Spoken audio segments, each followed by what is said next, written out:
but it's bedtime. Yeah. I mean, it didn't go disastrously for Biden, and it was kind of a farewell to him, and everyone, including AOC, who has not always been on the same page with him, was very much like everyone's on the same team, and farewell, and good job, Joe Biden. And unity. We're all happy that Joe Biden basically is not the nominee, was the message last night. He was on his game, he made a pretty decent presentation, kind of took us back to whatever he was hyped up on for the State of the Union address. Juiced up. Yeah, he was not. We didn't get debate Joe Biden. We got State of the Union Joe Biden. So that is a fair point, John. All right. Well, Randy is back tomorrow. I'm Stephanie Bell, sitting in the big chair today, and longtime listener, longtime frequent guest, but first time co-host, Senator Caleb Rowden is in the studio with us. Welcome. Hold on. I've already messed us up, Hannah. Steph. Oh, my goodness. I've already messed us up. That was my fault. I take responsibility. What a No warm way. welcome to the studio. We're not going to turn your microphone Your mic's on. not on. I know. Okay, I'm on my game this morning. So I don't think you need much of an introduction, but as you are coming out of your state Senate career, I do wonder, because we talk a little bit, I'm a lawyer and radio host too. I think when you get on an airplane, right, and you introduce yourself, and people say, "What do you do?" Lawyers and radio hosts, I think, are among, and preachers, I think, are among the top people who lie. Yeah, well, right? I've lied most of my life. Yeah, I mean, when I was a musician, I was fine with saying that. That's not terribly 'Cause that was embarrassing. cool. Politician, absolutely embarrassing. So I lied about that. I'm a real estate agent or something. So I figured as much. And yeah, I mean, so what's your bio look like afterwards? Do we know yet? Don't know yet. I think I'm going to try to be an influencer at the DNC. That's There my we goal. go. I mean, There I you go. I hear get paid pretty good. I Yeah. think. You So, can retire. No, I did. I do have. I have a buddy who is staffing a high-ranking exec in his company that's at the DNC, and so he was texting us last night. He was in Chuck Schumer's suite. It was a pretty fun play-by-play. So, but yeah, no. After this, we'll see. You're just dad, we'll number see. one. Yeah, I'm hoping. I think I'm gonna retire and play golf and hope money shows up. That's my. I like it. I goal. like it. Yeah. All right. Well, not to put you on the spot first thing this morning, but we're going to put you on the spot a little bit. And I know this morning we will be talking to Chris Arps at 6:35, like we always do. Of course, St. Louis is a complete disaster. Their school year has started, but not very well. We will be joined by Scott Fitzpatrick at 8:10. We're going to talk about the audit that he has announced of the school district, and certainly talk to Chris Arps about what he's hearing on the ground there. Also, talk to him about some issues that are happening on Mizzou's campus that have piqued his interest. So we'll do that at 6:35. But I think about 7:10 we might put Caleb back in the hot seat and talk about the Missouri Senate, because a lot of people have a lot of questions. And I think you probably have some really good advice. So things like I have a lot of questions too. But okay, fair. But Flipping the script. I mean, it was interesting because I got a chance to visit with Senator Eric Schmidt recently, just in the last week, and we talked a little bit to him about. He was like, it was so weird on election day, not being on the ballot, and what that looks like for you. But also, I think you probably have some advice for those of our friends who are listening, who are headed into November, into a general. Sometimes maybe they feel you never really had you were always in more of a competitive space. Primaries were never an issue for me. Yeah, November was the hot spot always. But what that looks like for our friends and what advice you might have, and then also what advice I think for a lot of people entering the Senate, right? Yeah. You run your primary, maybe you don't have an opponent in the general, and there are, I think, some big questions as somebody who's new to the Senate, how they enter and do that. So any other takeaways, John, from the DNC last night, other than Joe Biden is on his game? Well, like you said, AOC was on her standard out there thing, and Hillary Clinton was back to save the world, so it's all good, I guess. Okay, cool. Well, Steph, you say he was on his game, but we did get this little nugget from the president. Okay. Kamala and I are committed to strengthening legal immigration. Yeah, that's our old Joe Biden friends there. A little bit of rambling. Strengthening illegal immigration. Is that if you what it didn't was? Catch that. Okay, play Yep. that one more time. Kamala and I are committed to strengthening legal immigration. Ouch. Womp womp. Well, and we knew last night, I mean, it's weird because they have to thread the needle of, well, we have all these accomplishments and Kamala was part of the administration, but at the same time, I think she's trying to distance herself, and that's a really a tough road. I mean, the funniest thing to me about the whole thing is now AOC is absolutely a part of the Democratic establishment, right? Oh, 100%. Like, she is right in the middle of it where, she started way left, the squad, the leader of the squad, and now, I mean, she's just there, and she's just a part of whatever needs to happen to move the Democratic Party forward, which I think speaks volumes about where the actual Democratic Party is, which is pretty scary. Yeah, I mean, and we're trying to build Tim Walz as like dad, coach, man, but like he's completely. I mean, he's AOC. He's a progressive in every sense of the word. He just happens to, I think, maybe wear Carhartts and have camo on his hat. He looks more like you. Yeah, but he is definitely not. I mean, they did have a chance, and I'm a fan of Josh Shapiro's, who is the governor of Pennsylvania. I think if they named him the vice presidential nominee, I don't know how they don't win, because they almost assuredly win Pennsylvania, which has to be a part of Trump's strategy if he's going to win. And I don't know why they didn't name him, other than the fact that maybe he's Jewish, but he's a rock star, and they missed the boat there. Yeah, and I mean that is the reason I think they didn't pick him. Exactly the reason. Were you happy with Trump's pick? The only thing, I think J.D. Vance is very articulate, and certainly I think, if Trump thinks he's going to win and wants to pass on the MAGA mantle, that was the right pick. There were certainly picks that you could have made that would have changed the electoral map in a more positive direction, which he didn't do. But, it is what it is. I think Trump can win with J.D. Vance on the ticket. I think Trump could have lost with one of those others, Glenn Youngkin or somebody like that. So we'll see. But neither one of them picked the pick that was the most politically astute. There's no doubt about that. For sure. And we've seen that in the past, and certainly it's going to play out in November. Okay, headed locally here in Columbia, we talked to Mayor Barbara Buffalo yesterday, and in front of the council meeting that was going to happen last night. We've got Mike Murphy in studio. You kind of broke this story over the weekend, Mike, about this thing that they're doing with utility rates, and we thought it might come up, and they might shed some more light and be and really what came up was reported internally by the city. And last night we just glossed over it. Well, I think it started yesterday morning. I would listen to the mayor, and it appeared to me that she either did not want to explain to you what was happening or had no clue what was happening, and I'm not sure which. But last night was just more of the same. It started with a citizen, Jim Windsor, former assistant director of utilities. He was doing some investigating into how they annexed this property from the where the wastewater treatment plant is out in McBain in 19, and the only good reason to do that is so they could collect this equivalent tax.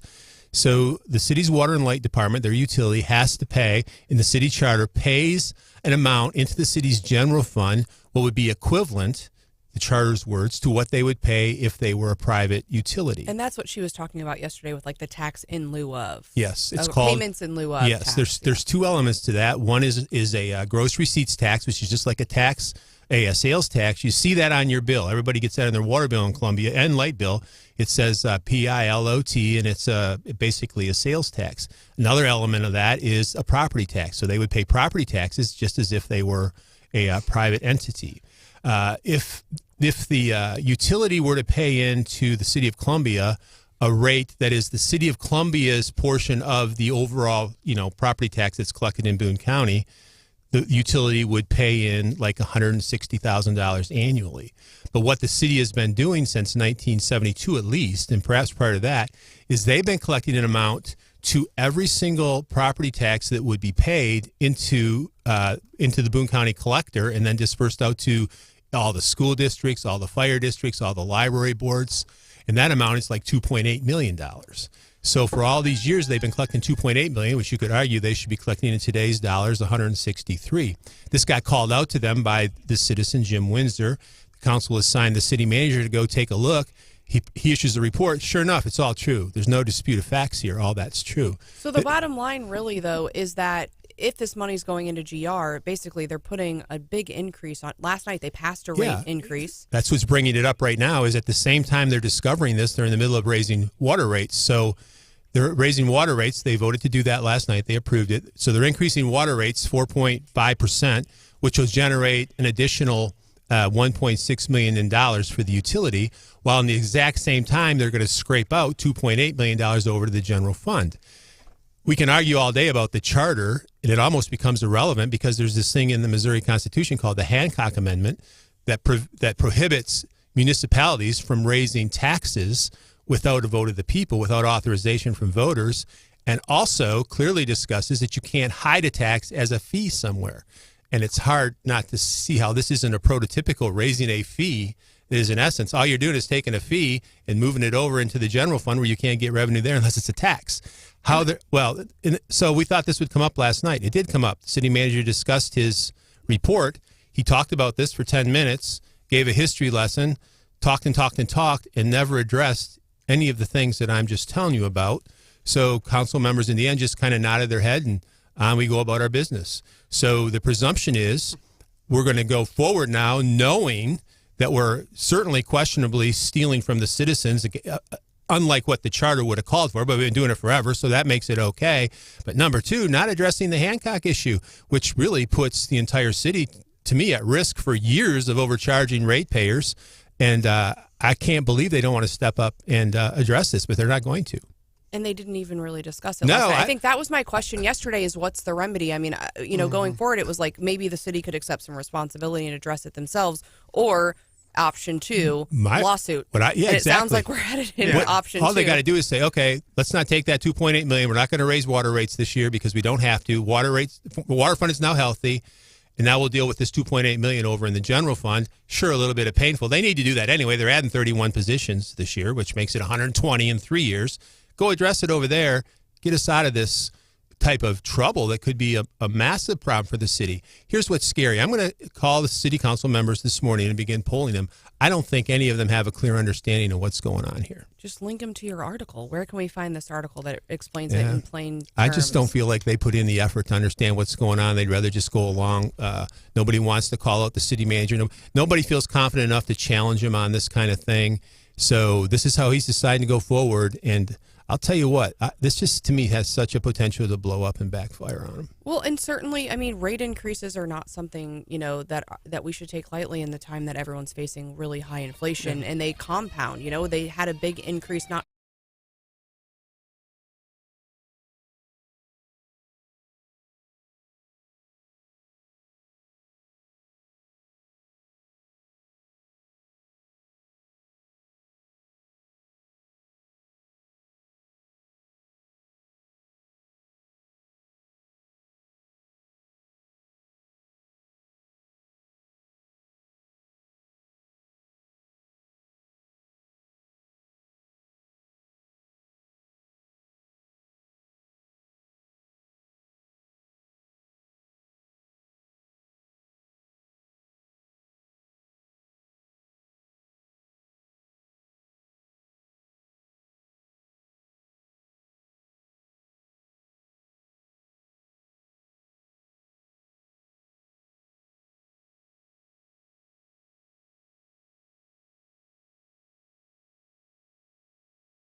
jobs, record small business growth, record high stock market, record high 401ks, wages up, and inflation down, way down, and continuing to go down.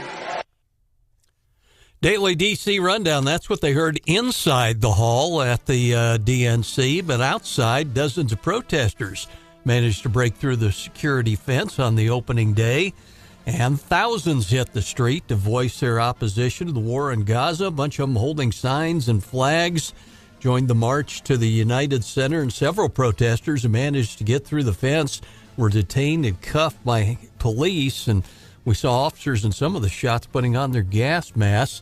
Members of the crowd were chanting, "End the occupation now," and then the whole world is watching, just like the Vietnam War protesters did back in the '68 convention in Chicago when we saw those public pictures of police going after the crowds. But the former president, Donald Trump's counter-programming to the convention continues today in Michigan. His first visit there since the shakeup in the race. And a month ago, the Trump campaign projected confidence in the Wolverine state. And Trump supporters said Michigan stands out as the so-called blue wall state most likely to turn red in November. So we'll see what's next on that one. And Donald Trump has gotten pretty good reception the last couple times when he was there with J.D. Vance in Michigan. So stay tuned. Right? I saw a photo yesterday, I think it was on Eric Schmidt's socials, that he was flying with JD to Michigan, I think, yesterday. Mm-hmm. And so it's interesting how close he's really gotten to Donald Trump and JD Vance. And I know there's been rumors swirling about a potential administration spot for him. Caleb, you're hearing those rumors too, right? Yeah. I mean, he's done a great job of being in the mix and was a part of the debate prep and I mean, I served with Eric. He is one of the smartest guys you encounter when you're there. I mean, he can absorb information about as fast as anybody. So I wouldn't put anything past him, and I think he'd be great in whatever role, whether it's United States Senator for the foreseeable future or something else. It's been fascinating watching his rocket ship rise while he was there, and of course, I talked to him recently. We saw Hannah. You saw him at the State Fair and spent a little bit of time with him, right? Yeah, I totally just waltzed into the Mo Farm Bureau building, and it was packed in there. I'm like, wow. And then I see Eric Schmidt. Everyone's here to see me? I see Eric Schmidt, and I'm like, oh, yeah, that's probably why everyone's here. You were in for all the action between the dust-up between Holly and Kuntz. You were right in the middle of it, and apparently you just Which never happens to me, right? Schmidt around. Well, next year I'm sticking by you for the State Fair.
for Twitter for like what, 24 hours? Maybe 48. Yeah, it was a really great time in my life. Actually, It was long enough that you created a second new account. one. Yeah, I was so mad that I got kicked off for nothing that I'm like, all right, I'm gonna redo this and make it a premium account and whatever. And then I got my account back. So And now you have have two. now you have both. Yeah. I like this. I like an official kind of account ish, and maybe like a side quest account. Okay. I enjoyed like the other one. I only followed like 100 people, and the timeline was much cleaner and didn't have all the crazy stuff on. I was like, I might stay with that one. Yeah, It's like a Finsta, but on Twitter. Yeah. That's right. That's right. Okay, if you get unfollowed by Caleb, don't be sad. He's just cleaning up his timeline. That's right. And you didn't make the cut. I love it. All right. Well, it is Tuesday morning, which means we are joined at 6:35 by our good friend Chris Arps. There is a lot of drama in St. Louis, which we're going to get into later today, which we will talk to you about. But there's also apparently Mizzou students have only been back for a day, and we've already got drama about a back-to-school barbecue, Chris. Yes, good morning, Stephanie and Senator Rowden. How are you guys today? We are Great. Yeah, apparently, you remember a few years ago when there was the big uproar on the campus and campuses around the country about race relations and everything. And apparently the Legion of Black Collegiate Students have an annual barbecue at the beginning of the term called Back Black to School Barbecue.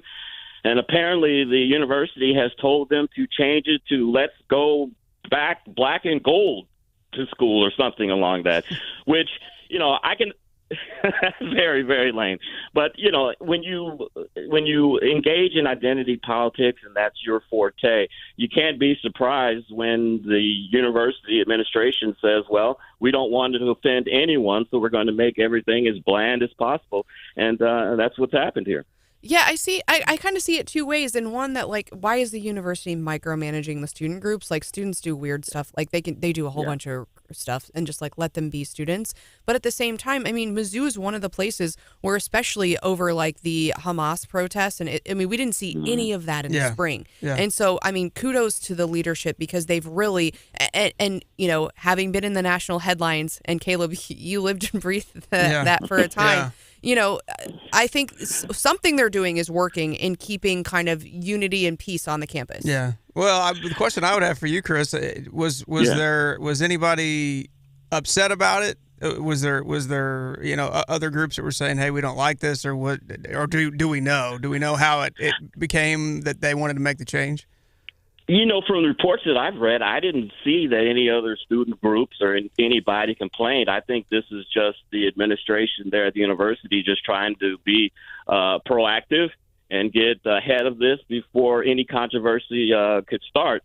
Unfortunately, I think they've made it more controversial by doing this instead of just leaving it alone. Certainly. Well, we will continue as the students come back. I know places last night were packed in Columbia. Yeah. The traffic was stupid. is back. I know we're just 10 days out from the first football game, which is on a next Thursday night. Yep. So it is good for Columbia, obviously, having everyone back in town. But for us local townies, it's an adjustment for sure. Now, Chris, I think it's rare that Department of Revenue makes the news. Typically, and it ain't good usually. If they typically they kind of stay in the background. I mean, they make your personal life. They can make your personal life really tough. But the fact that they make headlines for some sort of major policy shift is pretty rare. But they've made a change and people are taking note. Well, they've made headlines on an issue that is very prevalent in news today, which is the transgender issue. And as I'm sure you guys reported a few weeks ago, there was an incident where a transgender woman wanted to use a female restroom at a gym, and it caused all kinds of controversy. And what it came down to is apparently she had went to the Department of Revenue and had changed her designation on her driver's license. And it was all you had to do was get a doctor's note or note from a therapist, and then you could change your driver's license. And so Justin Sparks, who was here in St. Louis, one of our representatives, appears on the show, Tim Jones and I show often. He held a press conference and said that this is not right. And apparently the Department of Transportation changed their policy where you have to have a note from a doctor saying that you have gone through gender reassignment surgery before that you can change your driver's license designation. To me, I think that's only fair and right. I mean, anybody could go into some pedophile or whoever could go into the Department of Revenue, change their designation, and go into female or male restrooms, regarding the sex that they say they are. So I think this is a good thing. I don't have any problem with it at all.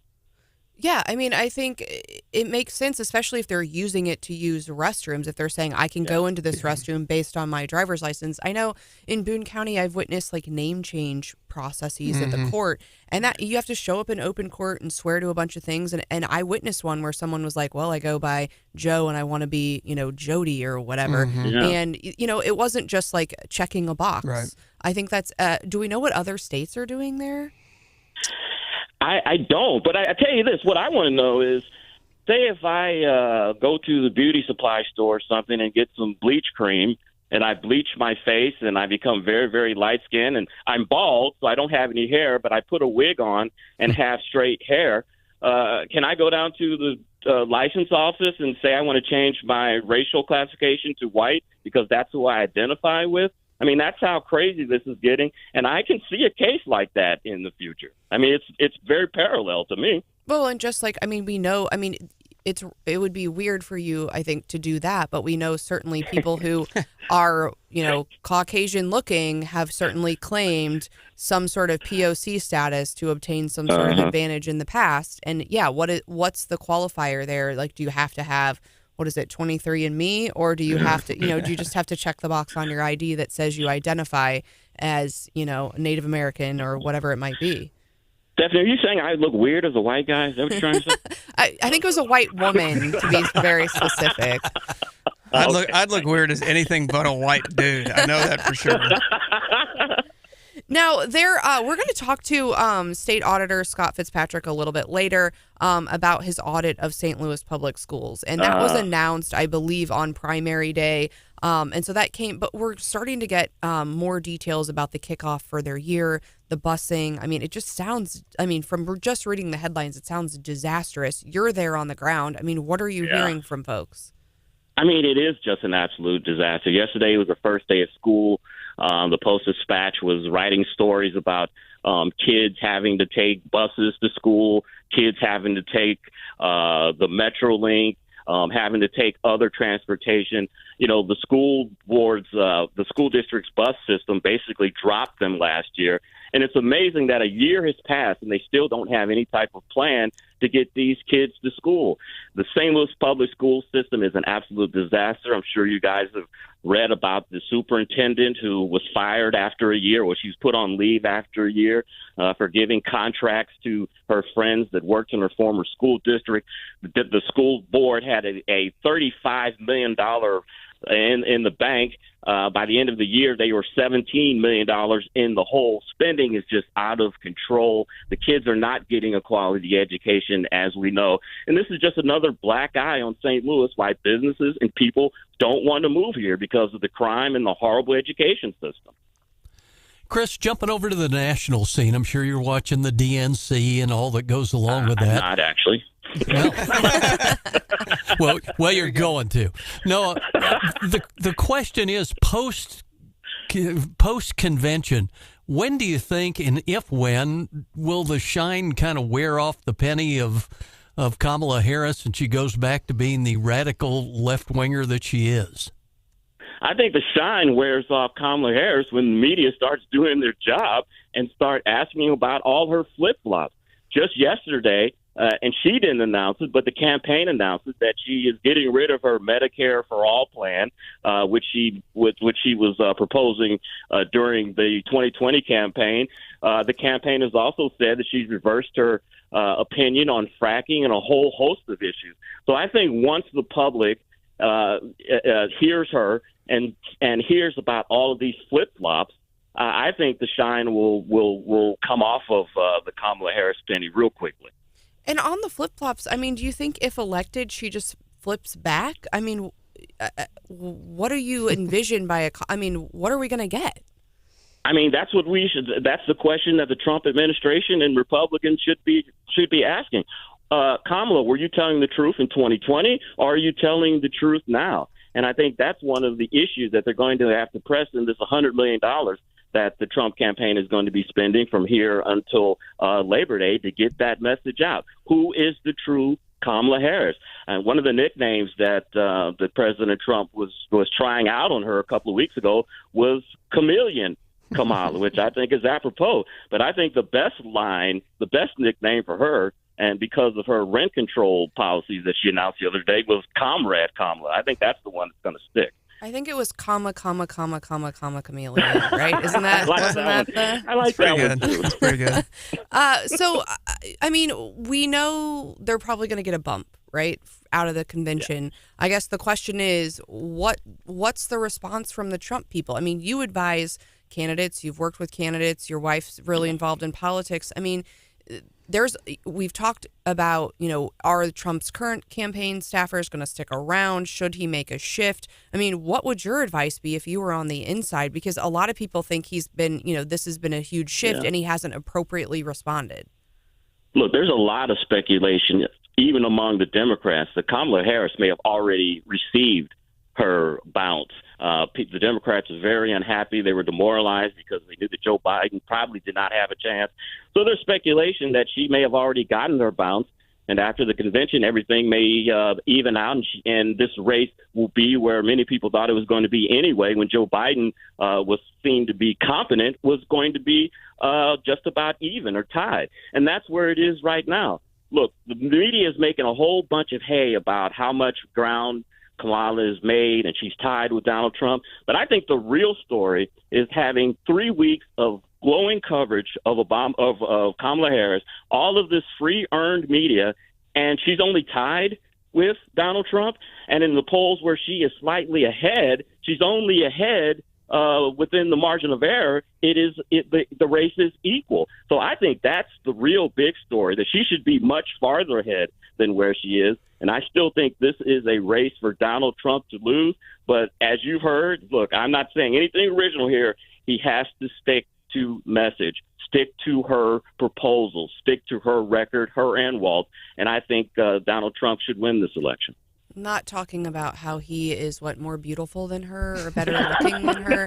That was a bizarre one that we talked about yesterday. But I agree. We've got to stay to the issues, but certainly we'll have our eye on the DNC. I know you will, and we will be touching base with you again next week. Thanks for having me, guys. Appreciate it. Thanks, Chris. All right. Well, up next, I think Hannah wants to do something a little bit fun and talk. Are we talking Olympics recap? Sure. We've never really gotten to this woman, have we? Not as extensively as she deserves. The internet did, but we haven't really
off air, which I will share with the class.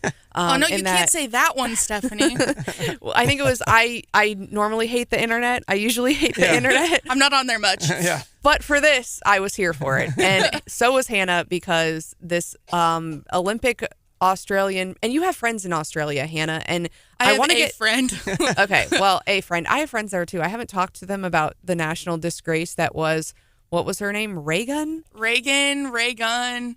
The breakdancer that is wearing She's terrible. all green and gold that I'm sure anyone with a social media account has seen in the last few weeks. She scored 0 points Oh, really? in the breakdancing match. Oh, that I didn't know. It was awful.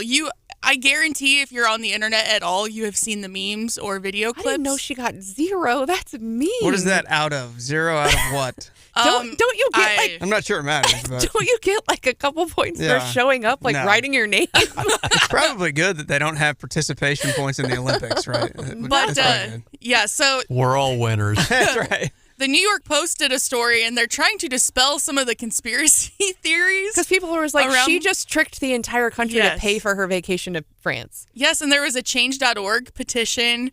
I don't know what they were trying to change because the games already happened.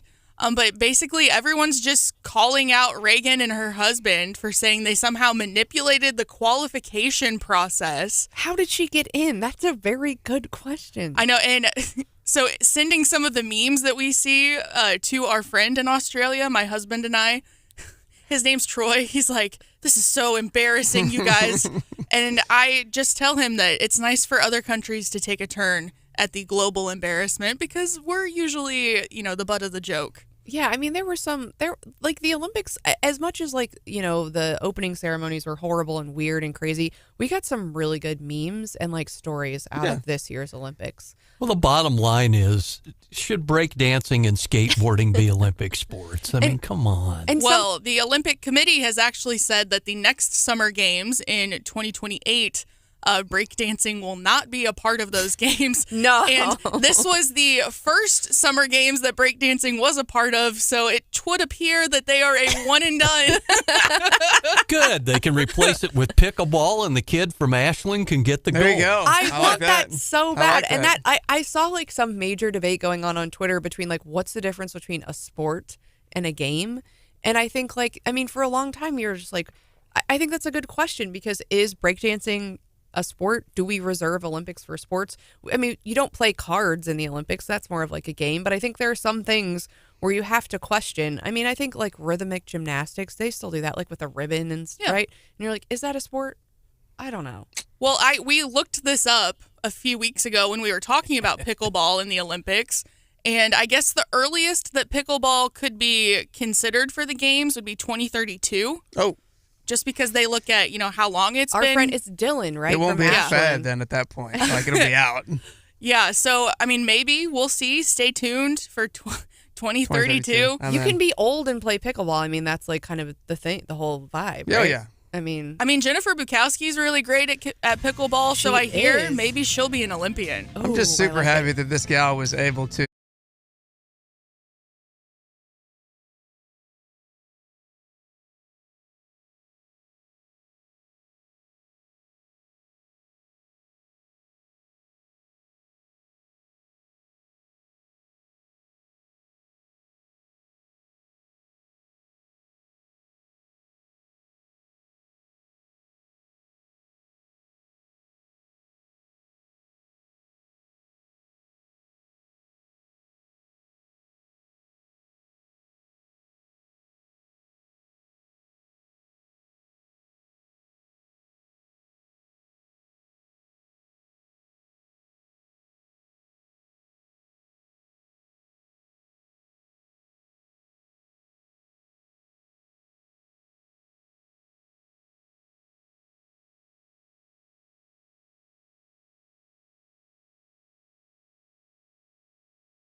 tomorrow, and we are joined by State Senator, but not for much longer, Caleb Rowden.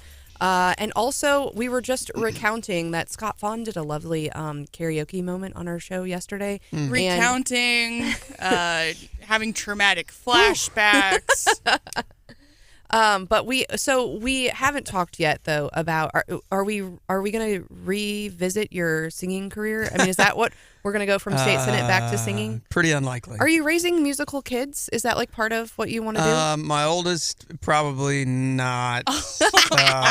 My little girl Adele, yes. And Well, of Theo's probably course. too young, to know for sure what he's gonna do. With but, a name like Adele, how could she not? Yeah, she was definitely named. So my Willem's middle name is Keane, Keane, which is he was named after a band that a British band that Aubrey and I both really liked. And then Adele, obviously, there's the connection there. So we.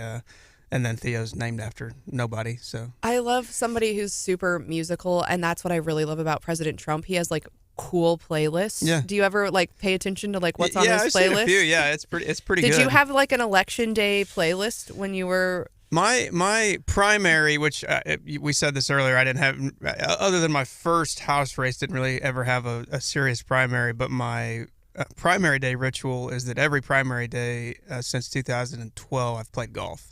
Oh. And the reason why I did it in my 2012 primary, of which I did have a pretty serious race, I thought I was going to lose.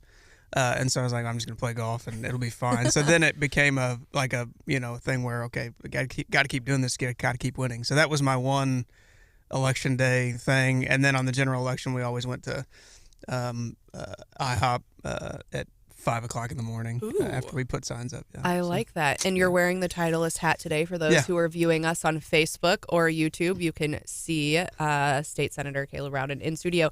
Now, it was interesting because I talked to Senator Schmidt, and he was like, it was so weird not being on the ballot. Like, I just had pizza with my family and like hung out at home. So yeah, what was election day this year like for you? Well, I stuck to the tradition and played golf, even though I wasn't on the ballot. But it was hot, wasn't it? It was hot, yeah. It's in the Senate we have 4-year terms, so I've had a couple of elections where I haven't been on the ballot. But it's interesting. It's different. People ask me if I'm going to miss it or not, and I think there will be parts of it that I will, and certainly a lot of parts of it that I won't. Me being in the two highest leadership positions for 6 of my 8 years in the Senate, which is literally unprecedented. I'm the only person that's ever done that.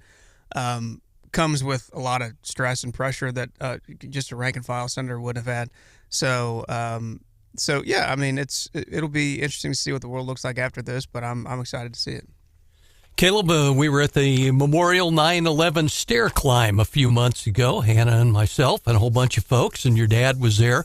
And I talked to your dad, and I pitched him the question. I said, what are you hearing from the senator on if he was approached by maybe a Keogh administration about a cabinet post? And your dad's response, I recall at the time, was, man, John, you might want to ask the senator that question.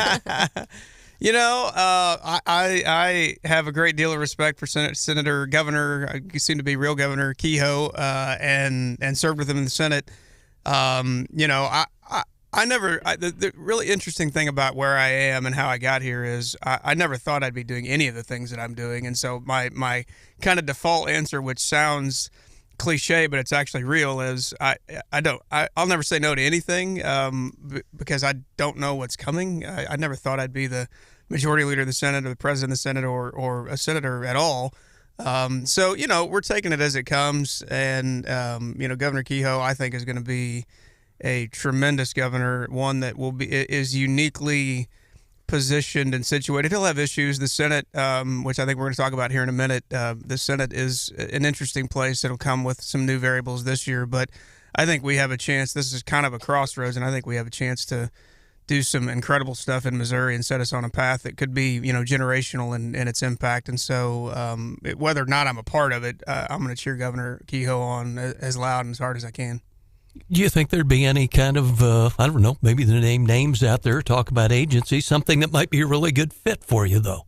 Oh, I don't know the answer to that. I do love, business, small business development, and I do think that the just most everything comes back to folks' ability to have a paycheck and bring a paycheck home and feed their kids and have a decent way of life. And so, I'm always drawn to economic development stuff, but other than that, some of them I can tell you I wouldn't want to do. The Department of Insurance sounds absolutely disgusting, but yeah. I like that. We can cross some off of the list. Well, you can cross most of them off, actually, I would think. Let's maybe Department of Revenue. You don't want to go, I'm out. Stick people for their taxes. Out. All right, let's talk about the makeup of the Senate, because we've got new faces in. We're gonna have some new leadership. So talk to us about who those new leaders are, what we can expect maybe from them, and then how you see, because we lost some Freedom Caucus members. We might be getting some more. How do you see that shaking out? Yeah, so Cindy O'Loughlin will almost certainly take my spot as the President Pro Tem of the Senate. Cindy's the current majority leader. Cindy is so different from me in a good way that it's hard to quantify if you haven't met us both. She came in 2018. She had never been in politics before, kind of an activist / donor. Her and her husband run a really successful company up in Northeast Missouri, and she joined the then conservative caucus, which now is the kind of the same makeup of the Freedom Caucus. When she first got to the Senate, after her first year, decided what she wasn't interested in this. They weren't interested in governing, which she is, and so she left. She's the only person formally, I think, to ever leave that group. And then subsequently was elected as the majority leader, the first female majority leader. I think she'll be great. Like I said, very different from me in kind of how we do things. She's much more direct, but I think that's good. The majority leader race is, I think, too early to call as far as who's going to be in that. Senator Jason Bean, Senator Travis Fitzwater, Senator Tony Luchtenmeyer, I think all potentially are interested. The makeup of the Senate, I think, has to get better. The dynamics that came from myself and Senator Hoskins and Senator Eigel, and kind of we all came in together, and I beat them in the leadership races, and there was the ongoing kind of resentment from that, which really created most of the ripples that you saw over the last number of years. I think us being gone has to help. How much it helps and what takes over, I think it kind of remains to be seen. But I don't know that you have somebody. You can have a Freedom Caucus, and I have no problem in theory with a Freedom Caucus if they're interested in governing. So you have to have somebody who's willing to get up every day. And this was Senator Eigel, no great secret here, who was willing to get up and kind of put the plan in place to bring the place to a halt.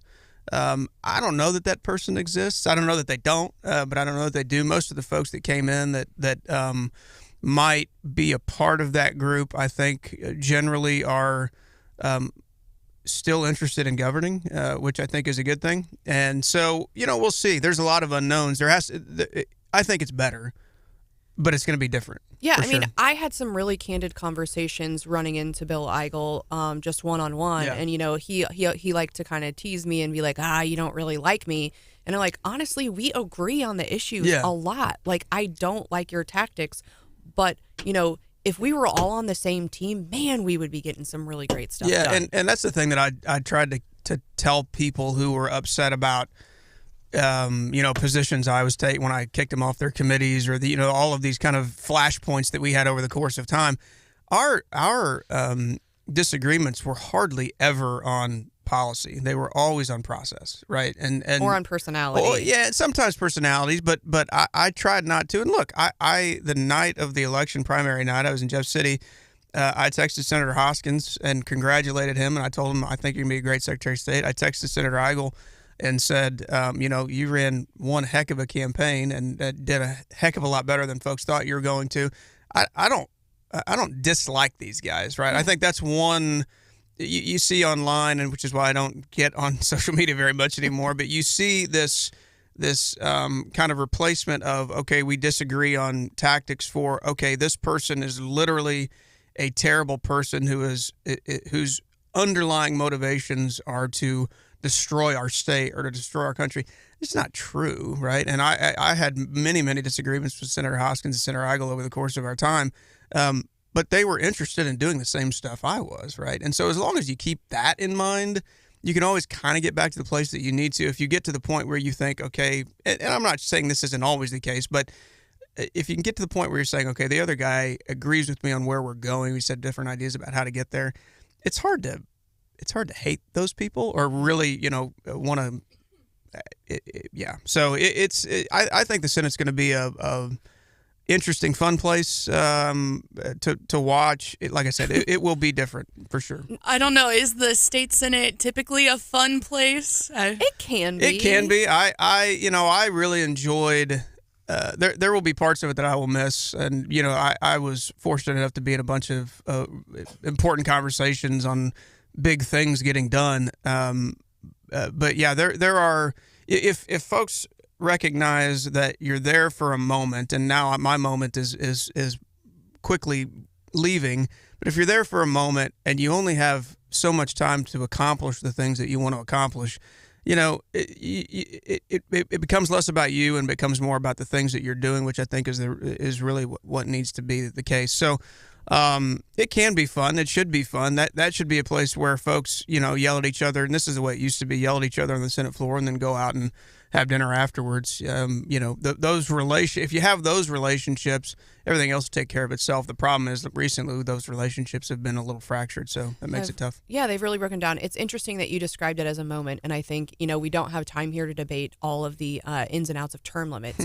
But certainly, I mean, that's why you're leaving. And, Yeah. I think, I've been on the board of aldermen now, for like 4 years. I'm still learning, right? Yeah. And I feel like, and you were, up in leadership really quickly.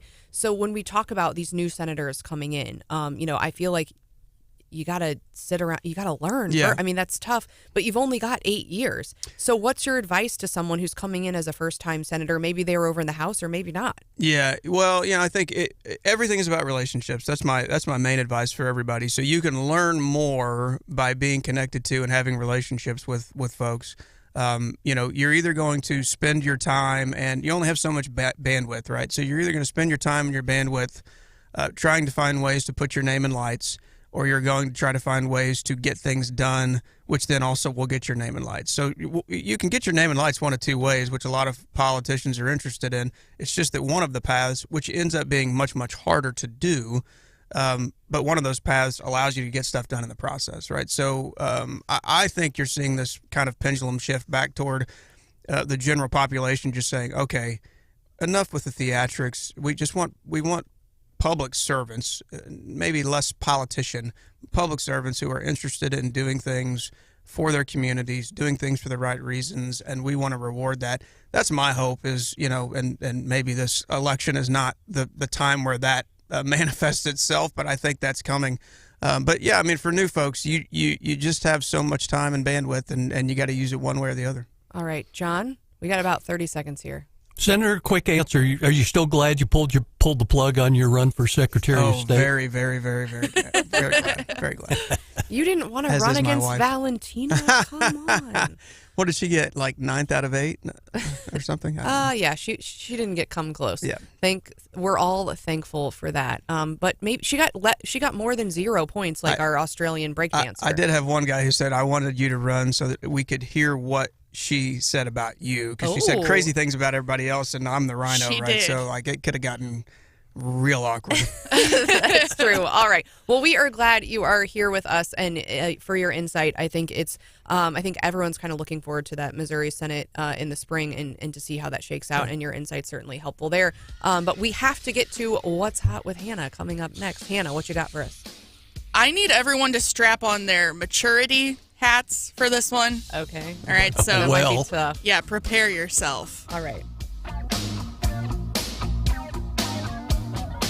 This is Wake Up Mid-Missouri.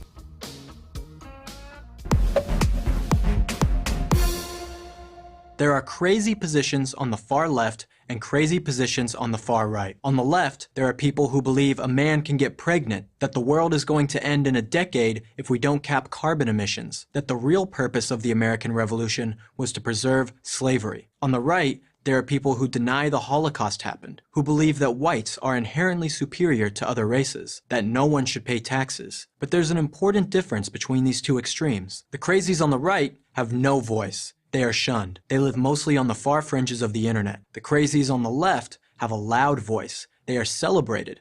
They live in the halls of Congress, in state legislatures, and in governors' mansions. In light of this distinction, it might be interesting to ask ourselves this question: which group, the left or the right, is more radical? We can arrive at a common sense answer by posing this thought experiment. What would America look like if the left got everything it wanted, and what would America look like if the right got everything it wanted? Let's start with the left. Taxes would go up on individuals and corporations to pay for more social programs. Everything from universal child care to free college tuition. Many on the left call for income taxes as high as 70%. Private health insurance would be abolished.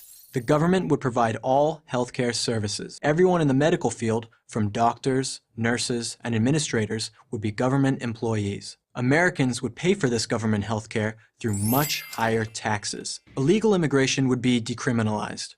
It would still be illegal to enter the country without proper documentation, but no one who made it into the U.S. would be prosecuted for doing so. Illegal immigrants would also receive free healthcare, free education, and free housing. The Green New Deal would be adopted. Hundreds of billions of dollars of subsidies for wind and solar power would be added to the federal budget. Drilling for fossil fuels, the current source of 80% of our energy, would be sharply curtailed or eliminated altogether. So would nuclear power. As a result, consumers' electric bills would be much higher. Reparations would be paid for the past injustice of slavery. How it would be paid and exactly to whom is not clear. Legally acquiring a gun would become much more difficult. College debt would be canceled. Those who had already paid for college would get nothing. Transgender women, biological men who identify as women, would be allowed to compete against women in sports. America's military budget would be slashed by 25 to 50%. Speech codes would be enforced throughout American life. And that's just a partial list. Now let's ask what would happen if the right got what it wanted. Income taxes would be cut. Capital gains taxes would be cut. Corporate taxes would be cut. And those cuts would be made permanent. All regulations that make doing business unnecessarily difficult and don't protect public health would be repealed. The issue of abortion would be sent back to the states for each state to decide its own abortion rules for itself. Many more charter schools would be opened, and it would become much easier to fire bad teachers. In order to vote, citizens would need to present a valid ID. The border with Mexico would be secured. The only way to enter the United States would be through designated border crossings. In order to qualify for welfare assistance, you would have to prove you could not work.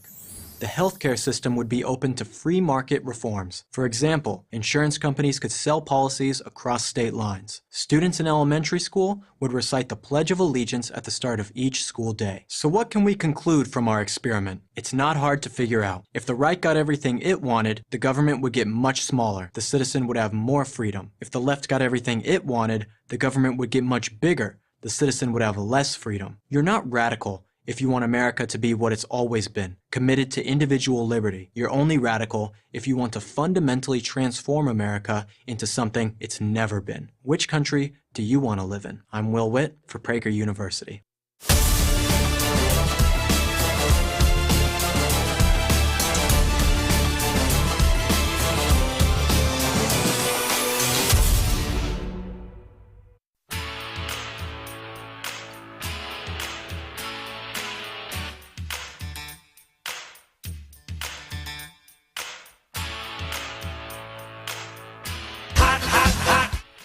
It is 7:25-ish, which It means sure is.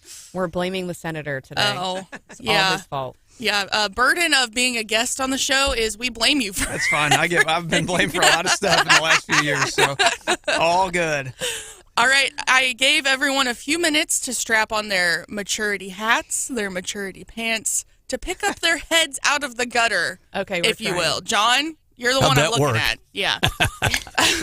There's a study that's been done that reveals some more fun stuff about Gen Z and texting, because we know, you can't use periods in text messages because that feels too passive aggressive or like you're being short with someone.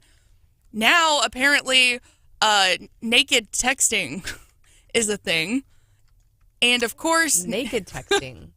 apparently 41% of people polled by Talker Research said that a text feels naked without an emoji. So we're not talking about like sending nudes. No. Okay. No. Thank you for How that. dare you go there, Stephanie? But This was before our time. I think Caleb's about my age, and like we didn't have texting early on, and like I don't understand. what a time to be alive. I use very few emojis, or I use the same ones over and over. And if somebody's sending me texts and every text has an emoji, it just feels like so much work. Yeah. I don't know, like responding with just an emoji is sometimes fun because I feel like it says more than you want to take the time to Didn't you just say text. that like if you send the thumbs up, it's like it's also aggressive? Like I can't just send a thumbs up. My Some text people think it messages can are be. full sentences, full punctuation. He's Randy Tobler mode. Oh my And I gosh. will never do anything otherwise. If you text the show, it's not even a full sentence. Randy will type you an email on the texter. Put If it you're in getting Chat GPT to edit it and then stick it back in. full Yeah, paragraphs that's on a text, I'm like the what is that called? Like where you just like send like 7 texts in a row. That's me. Oh, yeah. I don't send like the paragraph. I send like a whole bunch of texts right in a I'm row. paragraph too. You're so old. Caleb. I am. I'm very old. But Talker Research found they surveyed more than 2,000 people over the age of 21. 70% of Gen Z said that an emoji needed to be included within a message, and 46% of Gen X said that as well. So millennials, I guess, are just skipping out on the Has emojis. to include is. an emoji. Yeah, it's a generational thing, isn't it? Where people are, misunderstood or think you're being sarcastic.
us today. But while we have you here, I want to turn for a second to it's going to be a long ballot in November, and it's going to take some work. I think we're up to number 7, although we already voted on a couple. So, but I don't know that there's any locals, but it's going to be a long ballot. And so you're going to have to be informed on these issues. Yeah. We've got 4. Well, now, okay, the secretary has certified 3 of the initiative petitions, but there are also some referred measures. One of those came out of the legislature, and that is the prohibition on ranked choice and non-citizen voting. Talk to me about what the conversation was like and why the legislature felt like that was necessary. Yeah, I mean, there was, we had a larger conversation, we've had it for a few years on general IP reform and, the putting the citizen voting in there. That's obviously has proven to be tough to pass out of the Senate. But there was another vehicle, this ranked choice voting bill, that I think has equal levels of support amongst folks on the right, just to make sure that, one, ranked choice, which, it is an interesting concept. It probably almost certainly leads the legislature and the areas that the jurisdictions that have ranked choice to probably elect more moderate candidates. I think that's the one thing it probably does. So that's on the ballot. The citizen voting, a lot of people say it's already illegal. I think you have seen in other states where local jurisdictions have decided that, hey, we can allow non-citizens to vote in our local elections, and so if there's a way to start the process of standing in front of that, I don't think that's a bad thing. So it'll be on the ballot, and presumably I think it'll pass. You've got 3, and there's others on the ballot too that I think will you're going to see get some attention. I think it's really interesting, and we had some numbers. I know Judicial Watch posted a story. They kind of audited the D.C. voter rolls, and they put out the numbers of how many foreign nationals and others were registered in D.C., and of course D.C. allows voting in their local elections. So I think getting out in front of that's really important because Kansas City is doing some weird thing where they're offering non-citizens a card so they can have access to quote unquote city services, and I'm like, what else can you do with that card? And the reality is, if the Dems weren't so crazy on some of this stuff, right, as it relates to, just doing really interesting and wild and wacky things locally that nobody ever thought would ever be a thing in the United States of America, then you wouldn't have to do stuff like this. I mean, I think it is, as do a lot of people, think it's ridiculous that you have to put something on the ballot that ensures that only citizens of our country can vote, right? That seems like just not something that we'd have to deal with, but because of how crazy Dems have become in certain instances, you got to do something about it. And so if the Dems are upset about it, look in the mirror and don't be crazy. Well, and I think that's one of the things that I've struggled with as a conservative, and I think a leaning libertarian conservative, especially with watching what's happened in the state legislature as of late, in that a lot of it seems like, I think at my core, I'm all about local control. Mm-hmm. But when you're faced with a supermajority at the state level, but then you've got these cities, I feel like it's tough for me to watch the state tell cities what to do in certain circumstances. I agree, but at some point it has to happen. Yeah, and that's the thing. I mean, I'm where you are. I think I really do, contrary to popular belief, consider myself to be a pretty staunch conservative. And that does mean that, sometimes the government doesn't do stuff that you wish they would do. And I think the Republican Party has to fight that urge a little bit. We've seen Dems want to use the force of government to do a whole host of things. Now I think Republicans are kind of going down that same rabbit hole, and I don't love seeing that. But yeah, I mean, local municipalities, St. Louis in particular, they're just terrible. I mean, they're just really, St. Louis has taken themselves down a really, really bad path. We talked about earlier education and public safety and everything else. So, yeah, either the state comes in and says, hey, we're interested in making St. Louis better, or St. Louis just continue. I mean, they're below 300,000 population now, which is absolutely insane. So, hoping that we can find a way to reverse that. Amendment. So one thing I think people should be aware of when they go to vote, you have amendments and then you have these propositions. And the difference there is whether you're amending the Constitution, a proposition is statutory. We have one statutory measure that is going to go to the voters, and that's minimum wage. You said earlier you've got an interest in business, and obviously, forcing, I think, our business owners their hand on sick leave and minimum wage would be a horrible policy for Missouri. But I think it's really interesting, and I think in particular your district now is going to flip most likely blue. Yeah. But so you hear from a wide variety of people. I think it's fascinating to see Missouri vote for a supermajority of Republicans, and then with the ballot measures, we vote basically like all the other blue states. Yeah. I mean, minimum wage passed by some crazy number the last time it was on the ballot. Yeah. We vote for renewables. We vote for Medicaid expansion. We vote for. I mean, I didn't vote for these things, but as a state, and so any insight there. I mean, I think the minimum wage thing's in the bag. I mean, I'm going to vote no. Yeah. But I fear that people are going to say, oh, $15 an hour. Well, yeah. I mean, you make $15 an hour babysitting. So that's a fair wage. So there's right the way it is now. There's not many places that aren't paying $15 anyway, right? So I mean, I think the notion that that this is somehow going to drastically change the game, I think is misconstrued. And yeah, I mean, the statewide thing is fascinating. I don't know that I have a great explanation for it other than there's a lot of blue voters in, the urban pockets. Obviously, St. Louis and Kansas City, Columbia, and Springfield. Springfield is moving a little bit more to the left. So. But other than that, yeah, it is pretty fascinating to watch. And I would have assumed that in my 12 years in the legislature, that our majority size would have gone down at some point, and it never did. I'm legislature for 12 years, never didn't serve in a supermajority, both in the House and the Senate, and those numbers haven't gone down. And I don't think they'll go down a little bit maybe in the House this time around. I don't think they go down in the Senate at all. I just think we flip some seats, but. So yeah, it is pretty fascinating. I assume minimum wage will pass, and the abortion one will be, I think, the one that will get a lot of attention. And I think I don't actually know what the outcome of that one will be, honestly. Hopefully, it goes down in flames. Yeah. Senator, there was so much debate, and you can relate to it, on the floor of the Senate over, I guess the real question was, what should be an amendment to the Constitution, and the whole IP reform debate and all that. We looked back to how medical marijuana went with the vote of the people on all the different ballot issues on that. Are you still concerned there's so much confusion over this with the average voter?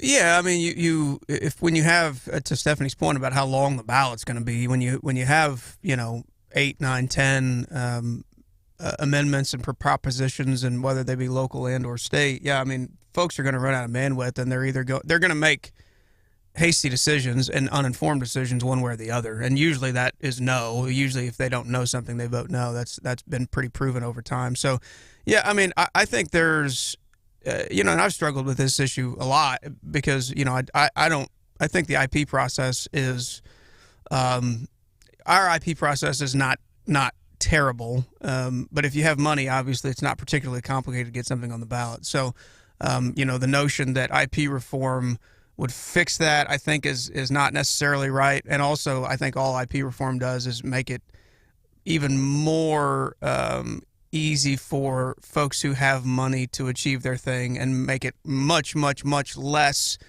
possible for an actual viral kind of grassroots thing, which doesn't really happen via initiative petition anymore, but to happen. So yeah, I mean, I have concerns there. Whether I have the answer as to how to fix those concerns, I think, is a separate question. And I think people aren't being honest about necessarily if their answer to the question actually fixes the problem or not.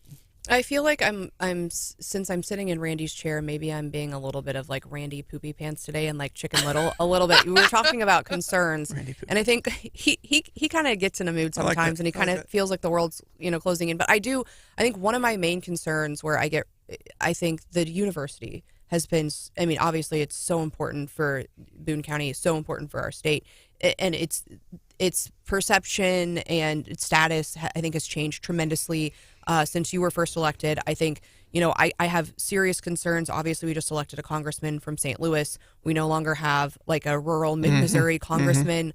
So I have concerns about that. I also, flipping from you to then Stephen Weber. So, it's been a big part, I think, of your tenure. Have you talked to Stephen Weber about what that looks like? And do you have concerns about the university going forward? I mean, I think the leadership is stellar right now. Yeah, and leadership is good, which I think will be helpful. The folks who stroke the checks are pretty good, so I think that'll be helpful. And I have talked to Stephen, and we ran against each other 8 years ago. Did you ever serve with him? We served in the House for 4 years. Yeah, all 4 of my years in the House we served together. And we're the same age. He graduated from Hickman the year I graduated from Rockbridge. We knew each other. Ooh, yeah. So I think the one piece of advice I would give and have given to him is there are going to be days, and I can point to these days in my tenure. There are going to be days where you have to make a decision about, are you going to care more about being in my case, a conservative warrior, in his case, a progressive warrior, or the university, right? You will have days where you have to pick which path you're going to take, right? And I can look back on my tenure and almost exclusively point to doing the thing that benefited the University of Missouri, even if it wasn't the most politically expedient thing for me to do. I hope he does the same thing. That is my one piece of advice for him relative to university is when you're in a super minority, you have an opportunity almost every day to yell and scream, and in yelling and screaming, kind of damaging some relationships that can be helpful when it comes time to ask the question, hey, can I get a little something over here for the university? He's got to make that decision. And we elected Curtis Gregory, who obviously from most folks know was the tight end of the University of Missouri. Great guy. He'll be a great senator. So you're going to have. I'm not worried, but it's going to take a different, more of a team effort than probably it has in my tenure, or even when Senator Schaefer was there and stroking checks and doing stuff. So I think that's fair. Yeah. All right. If you didn't hear earlier, we are going to be talking to State Auditor Scott Fitzpatrick. He is going to be conducting an audit of the school, St. Louis Public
courtroom.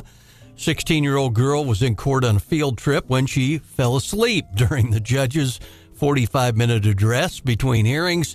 King then threatened her with jail and contempt of court and put her in a jail uniform and handcuffs before ultimately freeing her. He said, I want to instill in this kid that this courtroom is not a joke, a very serious situation.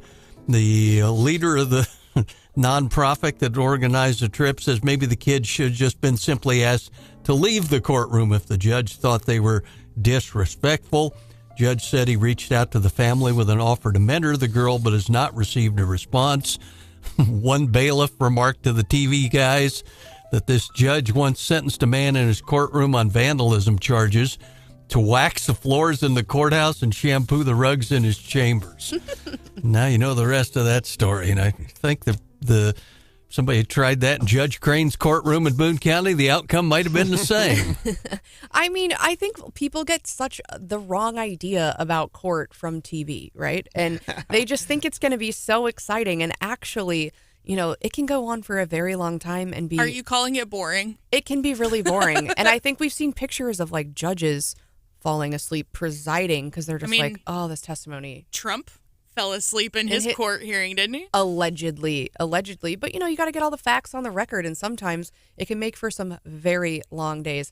I know when I was in law school, they actually sent us out on assignment as like 1Ls to teach us this lesson that, like, you know, it's not all very exciting. It can be very, you know, I talked earlier about a name change, right? You can sit through multiples of those and it's like the same questions over and over.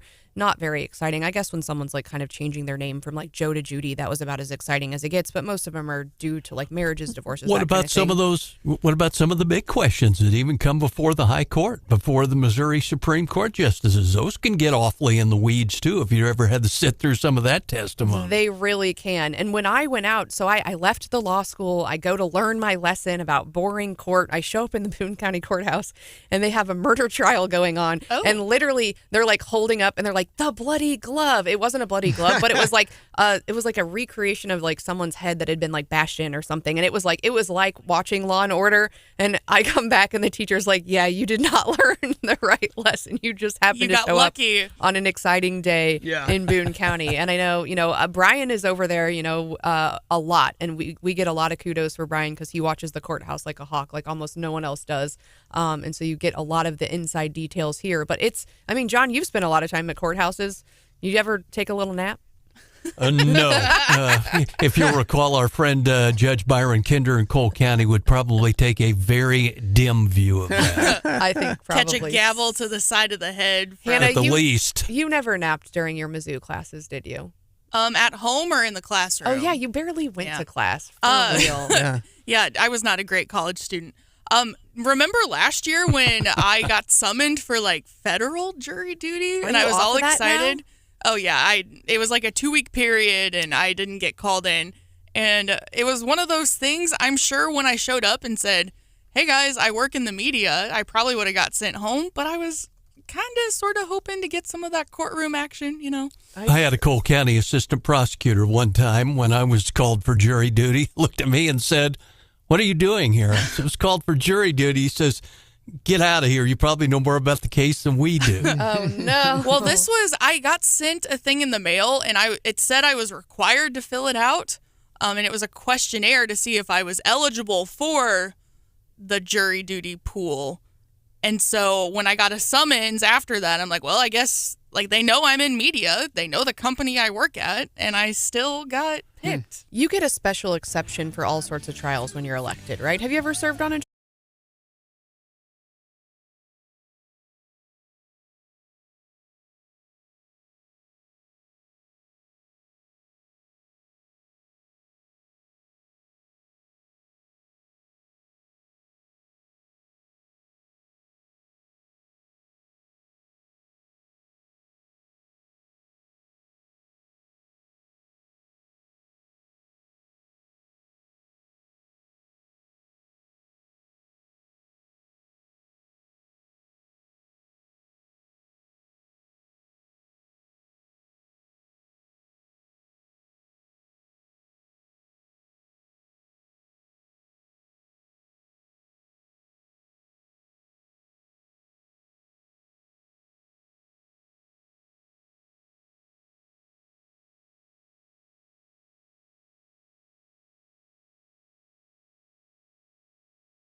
For sure. Okay, we've got John Marsh with us and producer Hannah. Hola. But we are also joined this morning by Auditor Scott Fitzpatrick. Now, I think this announcement came out on Election Day, which is like, that's like the Friday afternoon of like media drops, isn't it?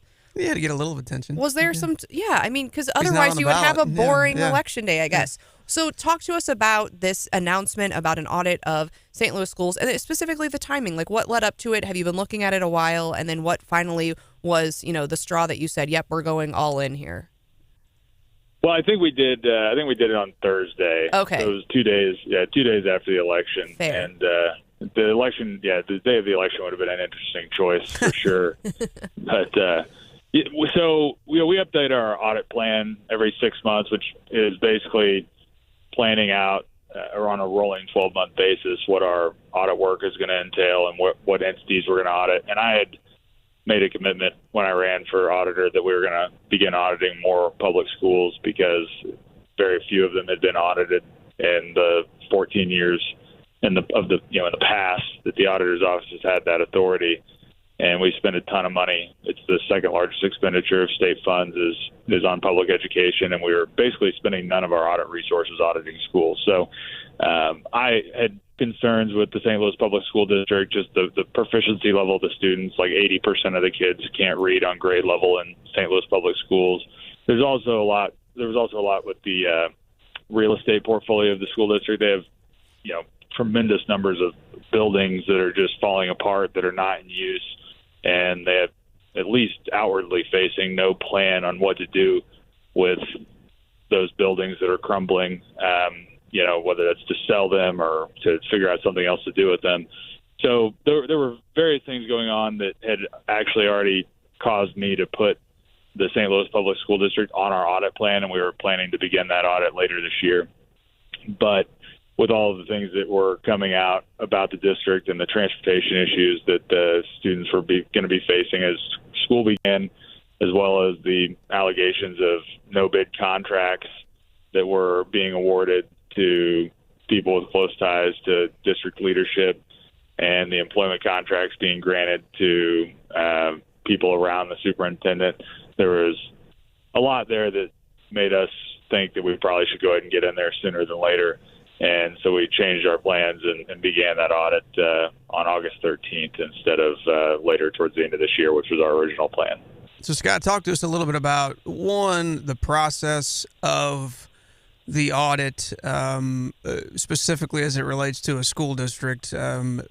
Just give folks some clarity on that. And then secondarily, what are we trying to accomplish as far as what we're going to uncover? And then I think more importantly, what are the steps to get, presumably there's going to be some crazy stuff uncovered, relative to St. Louis Public Schools. But what are the steps that get them to make the change, the appropriate decision to help, kind of make taxpayers feel more comfortable with what's going on there? Well, our job is to go in, and I'm kind of like Paul Blart.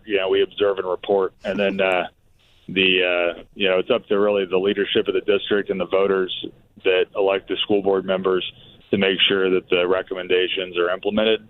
Now, in situations where if we find criminal wrongdoing and that there's something that would rise to the level of needing to be prosecuted, then we can coordinate with law enforcement. We do that regularly, and prosecutors to help them make sure they have everything they need to file charges and prosecute a case.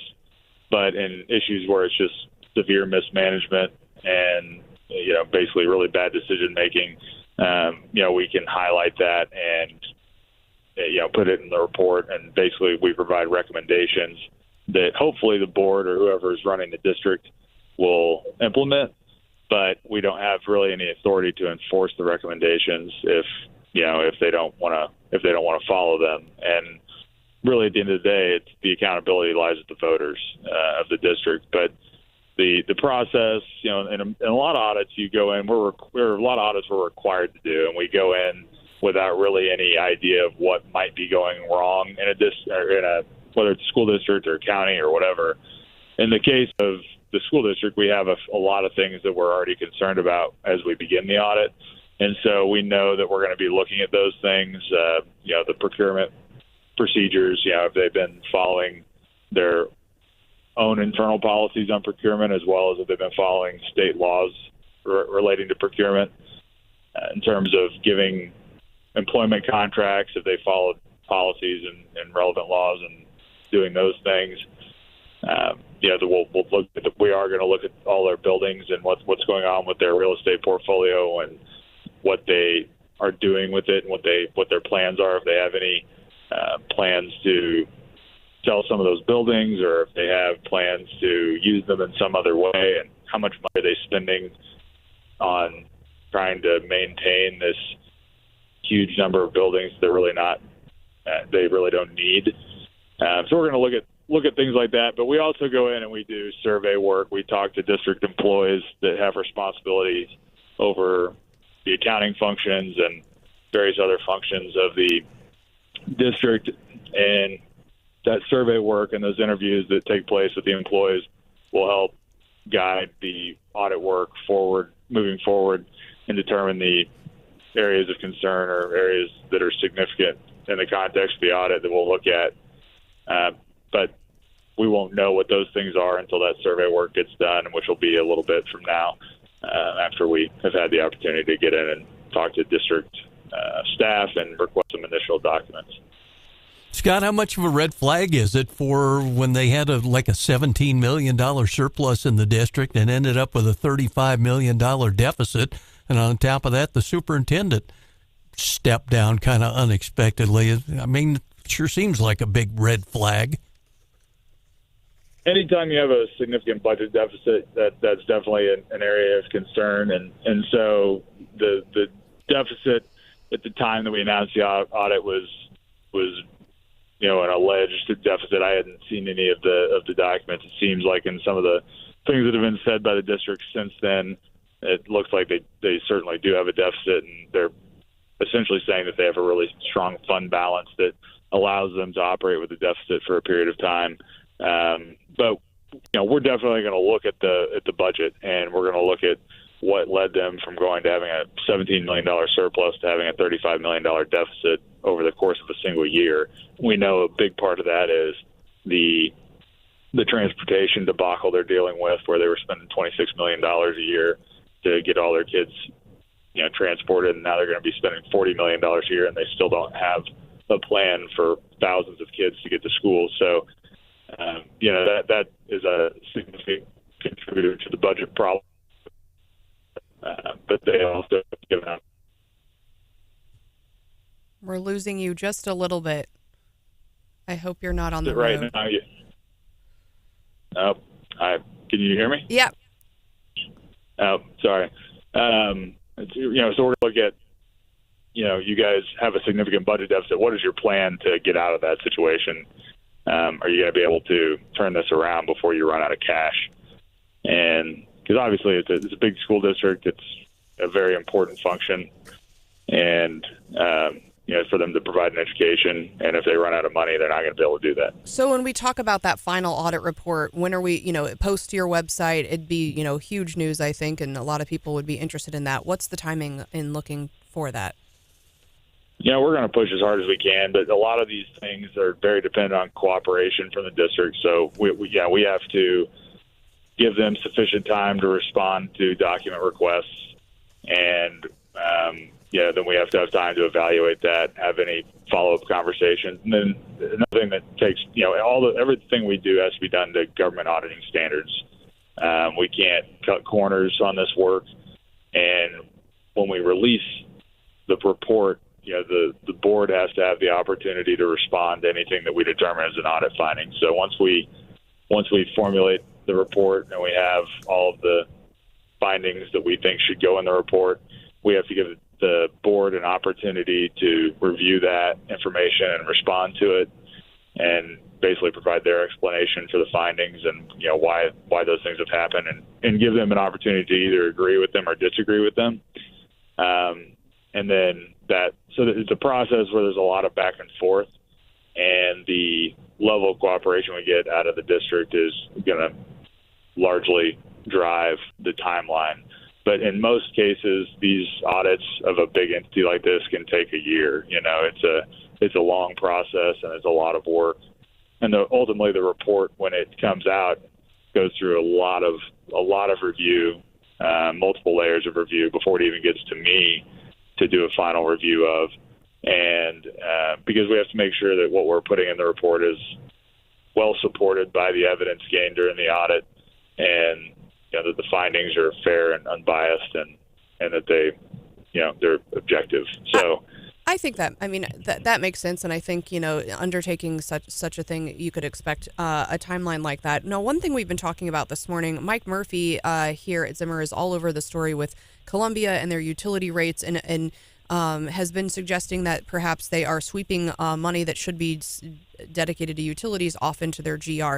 There is a process, and so I was talking kind of about remedies, and we were kind of hopeful last night at the city council meeting that they might take it upon themselves to make a course correction. I had been suggesting the second remedy would be a lawsuit, but now in talking to you, there might be a third remedy in that there can be citizen-initiated audits. Can you talk about how that comes about? Yeah, so we have there's a statute that essentially allows any citizen of a taxing district or any political subdivision to go through a petition process by which they gather signatures, and if they gather enough signatures, they submit them to our office, and we're required to conduct that audit by law. And so, the city of Columbia would fall under that.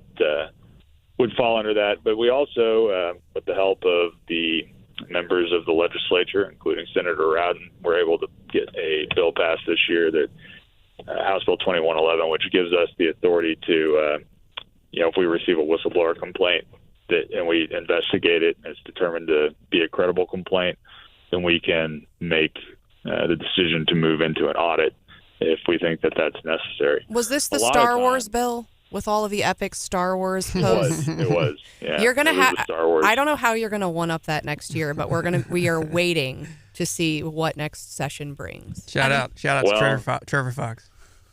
Yeah, Trevor's got some plans. He'll figure something out. He's had plenty of time to think about it, and he's still got a few more months before session starts. So he'll have something, I'm sure, up his sleeve. I think you were on the right track earlier in the interview with the Paul Blart segment or comment. I think there's something there. Yeah. Yep. Observe and report. Yeah, we're just like the mall cop. I love it. Well, thanks for joining us this morning. Obviously, education choice and education is really important to everyone in our state, including those of us here in Boone County. A lot of people have a close eye on CPS, and I think are going to be watching your audit there in St. Louis to see if it's something that we would want to use.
yesterday were all doing very well. Dow up 0.58%, S&P up 0.97%, NASDAQ up 1.39%. So I think when I go over to the sectors, I will be seeing technology up pretty big.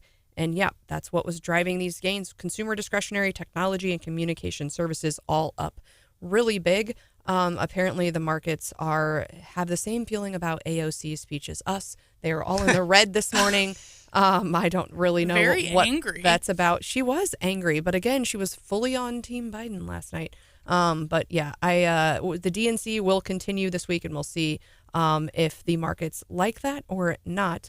But I am really liking this new trend that I'm seeing across a couple of articles that I have been watching.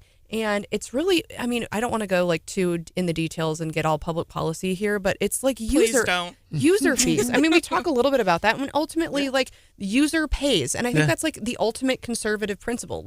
If you take out a student loan and you used this, oh, come on, then you should pay for it, right? And there's so many free riders, and I don't think we should all have to pay for that. And so what we're seeing is apparently people are outraged that there's a New York coffee shop that's now charging customers for the Wi-Fi.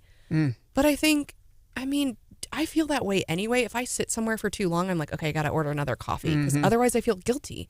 But there are so many people I think that don't have that guilt, right? I even recently, I was sitting at a bar and they gave me a water and I was just hanging out and I tipped for the water because I was like, she still served me the water and I feel like she's still offering me a service and I'm still sitting in her chair, right? I think you're telling me I need to be more guilty is what you're telling me. I don't mind if you're sitting all day and you're using Wi-Fi, it's basically, you would pay if you had co-working. Yeah. And so I think, and that coffee shop, I think from the small business owner's perspective, that Wi-Fi is expensive. Yeah. I'm trying to get Wi-Fi installed in my office and it's been a complete It's never mess. easy. Awful. Did you bring up coffee shops because you know that there's a good chance it's going to be pumpkin spice week? Absolutely, I did not, and we're going to move right off of pumpkin spice because it's still hot. That's why you get iced coffee, Stephanie. I did get an iced coffee. You should be very very Gen Z of me yesterday. I'm so proud. I think the real question that we've avoided this morning on the whole angle of the Fed getting ready to meet and talk rates. Yeah. Why the heck are they in Jackson Hole, Wyoming? And we did some research because then Fed Chairman Paul Volcker was an avid fly fisherman. So now they're all up there to look at your lending rates and catch some big rainbows. That sounds about right. You're not going to have a lot of conferences in Kansas, right? That's not how you get good attendees. I was just in Palm Beach. Have you had a favorite conference, you're Senator Rowden? Lisbon, Portugal. Oh, I'm going there next year, I think. It's I'm going to incredible. need some recs from you. It's incredible. I will say we had one of the conferences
getting the windows washed in his studio. That Something's was up. weird. He ran over a cat in the studio earlier. Yeah, you need some WD-40 on that chair, I think, John. I think you're right. That was my microphone. All right. Well, it was almost as cringeworthy as Jill Biden's voice. It's like nails on a chalkboard. I will be glad to be done with her.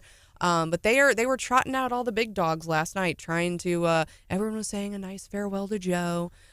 What a great job he did. Even AOC, and they were like diametrically opposed. Just Team Dem. That's what we got. But they do a better job of it than us too. Yeah. Everyone kind of gets in line. They're together. They're absolutely together. Yeah. That's their only hope, though. Yeah. Well, and to your earlier question, like I don't actually think they get I think she already got her bump. I don't think she'll get much of one after this. I think where we are is where we're going to be, and I do think if Trump stays on message for however much time we have left, knock on wood, he's gonna win the election. But if he doesn't, I mean, any notion that she can't win is absolutely flawed, because it always comes down to the same 4 or 5 states, and they're not states that generally Trump does well. And now, they probably aren't going to love Kamala either. So it's going to be a best of the worst, in Pennsylvania and Wisconsin and Michigan and Arizona and Georgia. But she can absolutely win. There is no doubt about that. And I mean, we talked earlier. You've been in some nail biters. You said one day you thought you were going to lose, and so you went golfing on election day because you were like, it's over.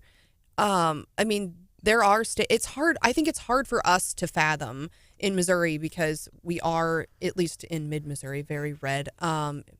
Excluding Columbia. But Boone County is a competitive district. We've got other districts that are popping up that are competitive. So, I mean, what do you think it takes to win, I guess, for Trump, besides staying on message?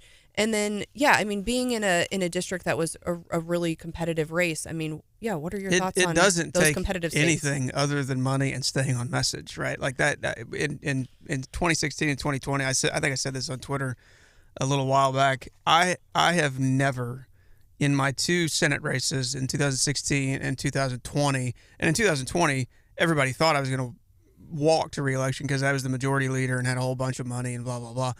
I had never had an internal poll that I was winning. Not once. My last poll that I saw in 2020, which was 2 weeks before the election, I was down 49 to 42. Wow. So all that to say, you can do everything right and still lose. I was fortunate enough to win, but we talked about here schools, the economy, and public safety. We want your kids to have a great education. We want everybody to have access to a great job, and we want our communities to be safe. At the end of the day, the people who decide these elections, those are the things that they care about, and they don't really care about much else. They don't the fringe issues on both sides. Yes, they have an opinion on, but it's not the thing that drives them to the ballot to vote one way or the other. So if Donald Trump talked about border security and public safety, if he talked about, hey, you were absolutely economically better 4 years ago than you are now, and talked about wanting kids to have a quality education, he would walk into the White House. Does he have the self-control to do that? I don't know.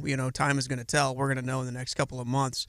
But if he doesn't do that, I think Kamala Harris will be better at staying on message. I think she, because she reads off the prompter. She reads off the prompter, which, again, if Trump would do that, he'd probably win. I had friends that were at the convention, and they're like, we could see the prompter. Yeah. And then you're like, and they're like, there was an actual guy running it, and you could just see him like be so bored and be like trying to like just hold the words on the screen and be like, when is he going to jump back in and start over? And that would be the most nerve-wracking job. It's either nerve-wracking or it's like you can't screw it up, one way or the other. I don't know. Yeah.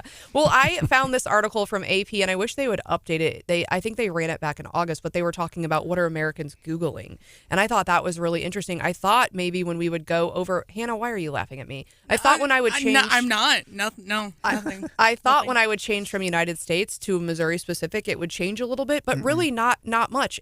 But getting back to where, crime number 2, I think that's pretty expected. There were a couple of bumps. There was one week where people were really interested in the court, and that then jumped back. That was like late June when they were issuing all of their opinions.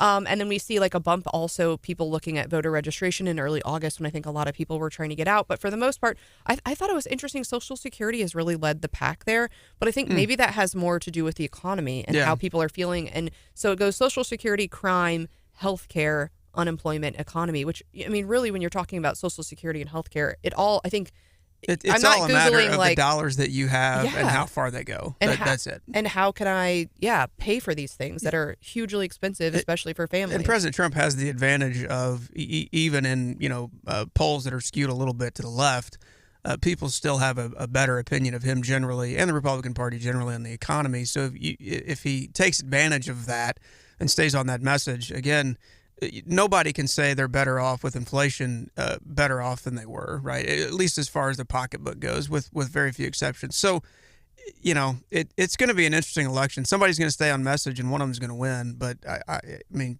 Trump has. I mean, I think if the election happened today, Kamala Harris wins.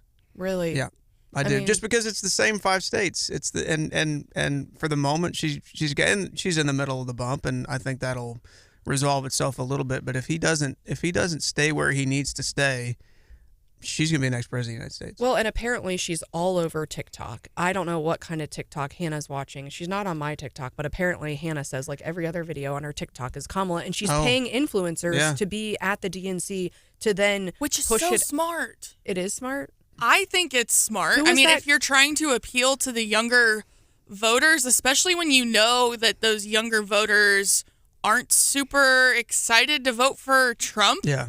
I think it's a genius move. Well, it's a matter of talking to, and Trump does a little bit of it too. Trump has tried to find ways to talk to union voters, try to find ways to talk to minority voters. You got in races that might be as close as we think they're going to be. You got to talk to everybody, and you got to get them excited to vote for you. So yeah, the idea of going on TikTok and talking to young folks who probably aren't going to vote otherwise. There's nothing wrong with it. He had that YouTuber with the car, in to do like a YouTube video recently. The guy who owns Prime?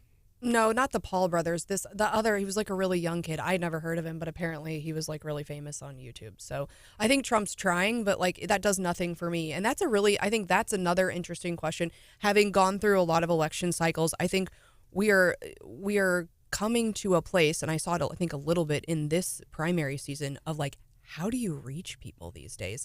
Because, a lot of people spend a lot of money on TV. They spend a lot of money on radio.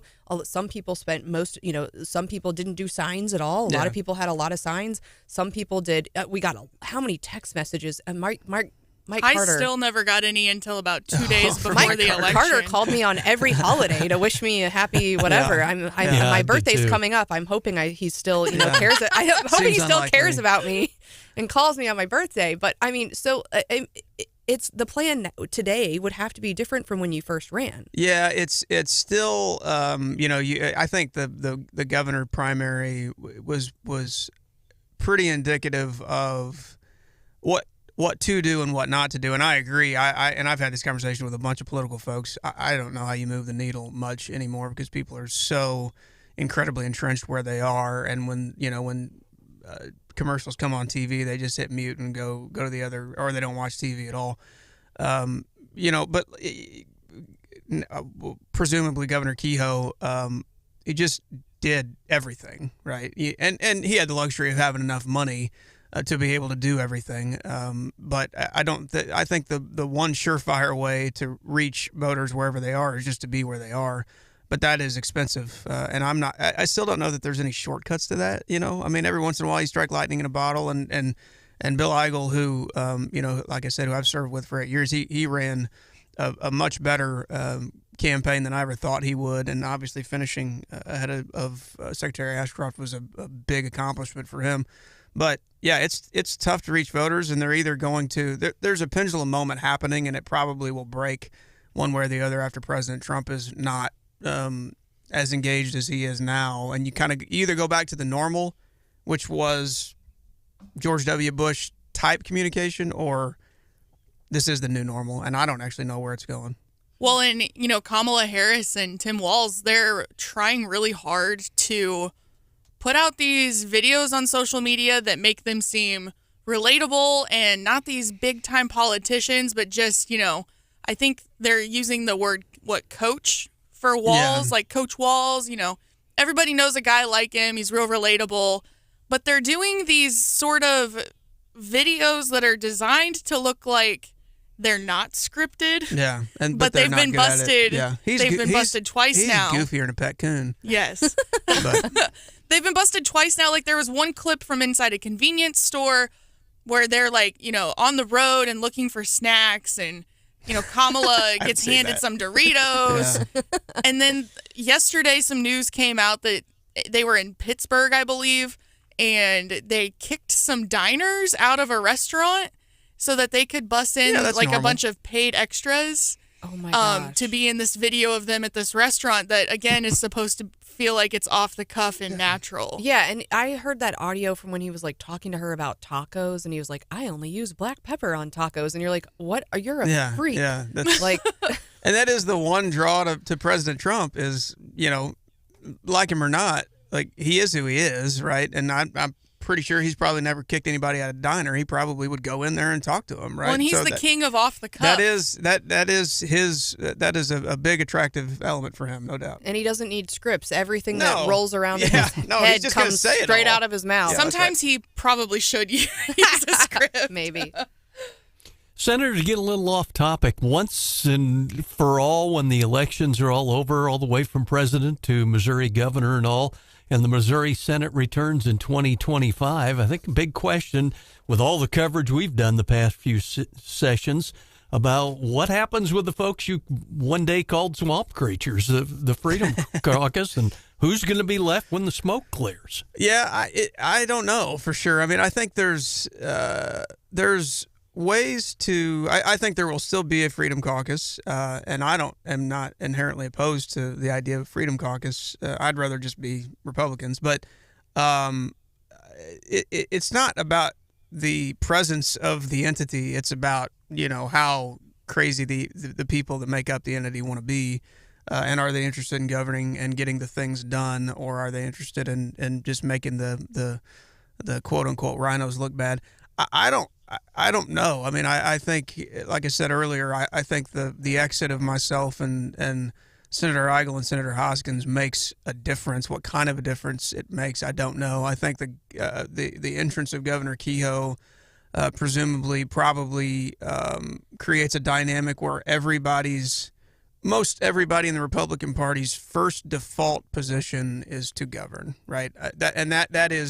That will be different than it has been with some folks for the last little bit. So that's a good place to be. That's a good place to start.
love being at Southern Boone. We've got a whole nother week. If you saw me, I was walking around with my kid yesterday in downtown, and I think people were looking at me like, why is your kid not in school? We still got another week of freedom. So we are soaking it up.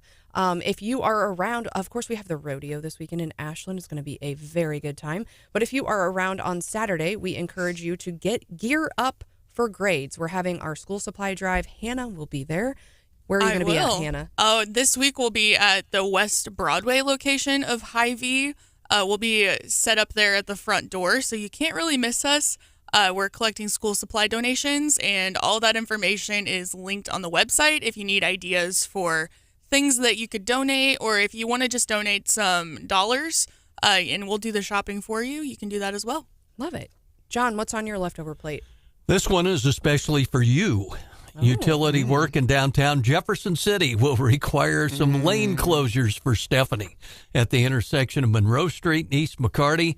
Starts at 7 tomorrow morning, goes to 4 Wednesday, Thursday, and Friday. So not only the approaches to the Missouri River Bridge, but you have some lane construction. I feel like they with. already started that. They were digging some stuff up yesterday. Morning. Yeah, what was that about? They changed something up on the bridge this morning? Yeah, coming through at like 4:30 this morning, 4:45. They only had one lane of the bridge open. It was the far left lane as I'm trying to come out of Jeff City. And you know when traffic cones are set up just far enough apart that you don't really know if the exit is open or closed? Well, you weren't driving the Eagle car, were you? No, I wasn't. I was in my own personal vehicle. Are you going to tell on yourself about that? No, I am not. No, I am not. But I couldn't tell if my exit to get on Highway 63 was open or closed, and I wasn't feeling brave enough to try it, so I was like, I'll try the next exit. That one, same deal. So I went almost all the way to Fulton and had to turn around. Oh, my Lord. Hannah. Yeah. So I don't necessarily think the exits were closed. I think I was just being a chicken and didn't want to try it. And it was really also narrow. dark. And it's also dark, so I it's- didn't know what was on the other side of the cone. And the lanes are really narrow, and I noticed they had up on the signs like they hadn't had before, like 10-foot lanes or something. And I think this is the part where like maybe you don't want to bring through your big RV or your big boat right now, right?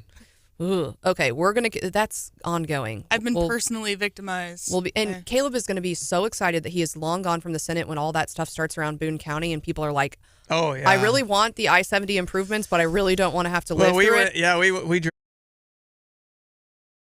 We drove to Florida last week, but I was in St. Louis, and yeah, the 30 miles or so of construction on 70 East is just the beginning of some pretty uncomfortable times, but I think the end result's going to be incredible. Okay. Oh, I think the Centralia Roundabout project started this week. Really? I think. You're getting a roundabout? Welcome to the club. It is well needed. It's that intersection there of Highway 22 and what is that, 154? Okay. I should know that. With the blind sight line right there, right? I was nervous. Yeah. I was nervous about that third roundabout in Ashland, but anybody coming who hasn't been to the rodeo, that intersection was all pretty good. It's not bad. It never Yeah. backs up. It's going to be golden for this weekend for the rodeo. We hope you will